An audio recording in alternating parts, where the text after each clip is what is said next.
Green cover ఈ రాష్ట్రంలో ఉండాలి. 50% గ్రీన్ కవర్ ఉంటే దానివల్ల ఇంపాక్ట్ ఏ విధంగా ఉంటుందో మనం అందరం కూడా ఆచరించి దేశానికే కాకుండా ప్రపంచానికే ఒక ఆదర్శంగా నిలవాల్సిన అవసరం ఉంది. 1972 నుంచి జూన్ 5వ తారీఖున ప్రపంచ పర్యావరణ దినోత్సవాన్ని ఐక్యరాజ్య సమితి ఆధ్వర్యంలో మనం జరుపుకుంటున్నాం. దీనికి కారణం మీరు చూస్తే ఈ సంవత్సరం ఒక సంవత్సరం ఒక థీమ్ ఇస్తారు, ఎండ్ ప్లాస్టిక్ పొల్యూషన్. ప్లాస్టిక్ పొల్యూషన్ని పూర్తిగా దీన్ని కంట్రోల్ చేయాలి. దీనికి ఏ విధంగా రీసైకిల్లో ఇవన్నీ ఉపయోగించాలి అనే విషయంలో అవగాహన పెంచడానికి తీసుకున్నాం.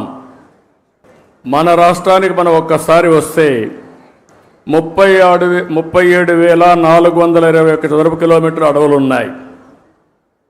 ఇది మొత్తం విస్తీర్ణంలో 22.96%.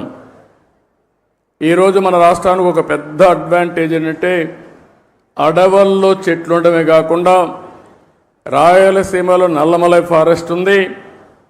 అదే రాయలసీమలో హార్టికల్చర్ పెద్ద ఎత్తున అభివృద్ధి అవుతూ ఉంది. ఎప్పుడైతే హార్టికల్చర్ బాగా అభివృద్ధి అయ్యే కొందికి ప్లెయిన్ ఏరియాలో కూడా చెట్లు వస్తున్నాయి. దీనివల్ల గ్రీన్ కవర్ పెద్ద ఎత్తున పెరిగింది.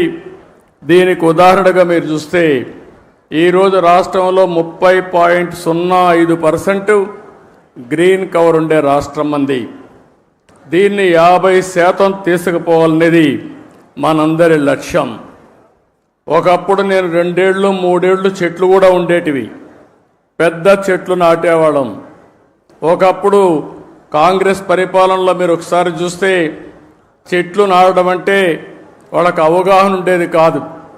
ఫోటో కోసం చెట్టు నాటి ఫోటో అయిపోతానే చెట్టు ఎక్కడుందో కనపడేది కాదు. తర్వాత ఇటీవల గవర్నమెంట్ వచ్చింది, వాళ్ళకి చెట్లు అంటే తెలియని గవర్నమెంట్ అది. చెట్టు వల్ల ఉపయోగం తెలియదు, చెట్లు నరకడం తప్ప చెట్లు పెట్టనే గవర్నమెంట్ అది. ఆ రోజు మనం అందరం మాట్లాడుకున్నాం, ఎక్కడన్నా ముఖ్యమంత్రి హెలికాప్టర్లో పోతా ఉంటే కింద నుండే చెట్లన్నీ ఎగిరిపోతాయి. ఈరోజు నేను వస్తున్నా, మా ఉప ముఖ్యమంత్రి వస్తున్నాడు, ఎక్కడైనా ఒక్క చెట్టు నరుకుతున్నావా తమ్ముళ్ళు చెల్లెమ్మలు మీరే చెప్పమని మిమ్మల్ని అందరూ అడుగుతున్నా. చెట్లు పెంచడం బాధ్యత, చెట్లు నరకడం